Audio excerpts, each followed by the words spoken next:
akaporipori ora kava mukondo ora ngwime mukaso we n'igikoko yo gutuma kuvoma mu mvura y'igitondo ubusage bugatunda amaganya akakwica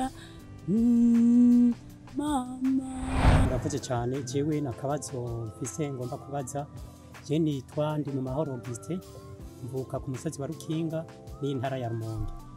Akabazo ngomba kubaza, Miriwe mpishije turi kumwe n'abategetsi ngaha batandukanye, numvise yuko ngaha turi kumwe n'umuhanuzi wa Mustanteri.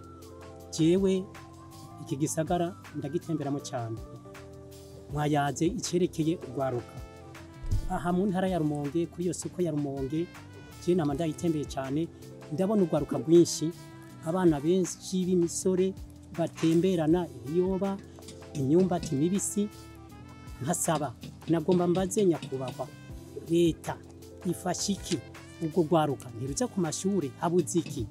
Murakoze cyane. Ikibazo nabaza nico Irimana. Jewe nitwa Gashindiremi, bamvuka ku mutumba wa Rukinga muri komine Rumonge n'intara ya Rumonge.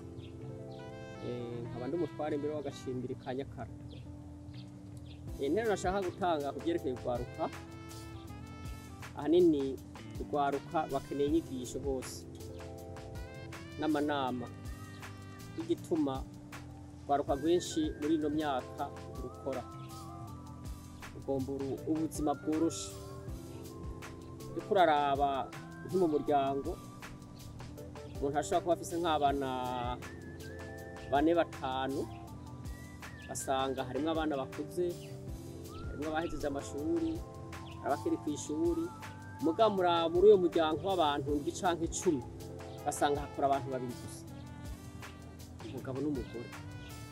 Wumva abo bantu 2 barondera abantu 7, wumva ubwo buzima baba barimo ntubako ari kibazo. Rero nuko hoba amanama menshi y'urwaruka, hakaba n'abantu babigisha imigambi, bakabakoresha amakoraniro, ko ahanini urwaruka haraba amanama y'abantu bakuze, urwaruka rutumiye ntibaza kenshi, kandi bakongera bakagwanya n'amarigara mukorera mu bisagara, muri gisagara ca Rumonge canke ku mitumba yose dufatira aha muri centre Rumonge. Kenshi uriko uraraba urwaruka rw'usanga ruri ku marigara.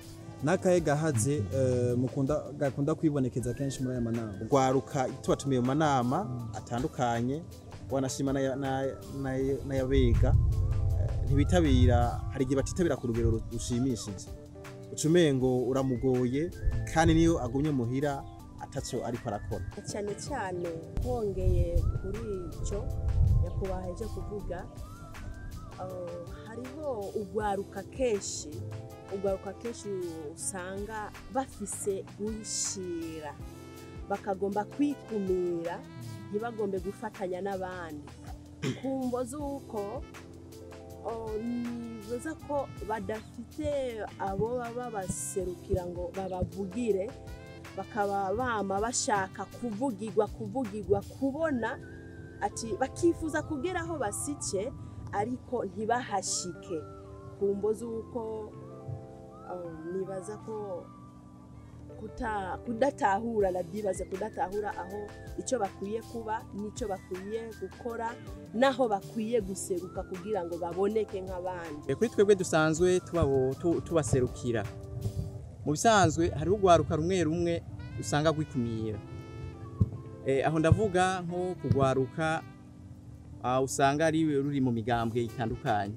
Uyu munsi ubuserukira urwaruka ku musozi kanaka arashobora kubava mu mugambwe uyu, hariya naho ugasanga uyundi nawe nyine ava mu mugambwe uyu. Mugabo rero ukaca usanga hariho urwaruka kubera ubaserukira ku musozi canke mu ikomine canke mu ntara badasangiye ivyumviro vya politike, ugasanga hariho urwaruka niyo bavuze bati tugende mu makoperative dushobore gutunganya imigambi yo duteza imbere, ugasanga hari urwaruka rutinya ukavuga ngo bijya ngo ni vyabanaka bijya ni vyabanaka. Abantu nk'abo rero twobwira ko tubahamagarira yuko bobireka bakaza ugwaruka tukubaka uburundi bumwe tugatera imbere ku murindi umwe kugira ngo ntihagire ubusigara inyuma mu iterambere ry'intara canke igikomine ndetse n'igihugu cyacu ciza cy'Uburundi makoze.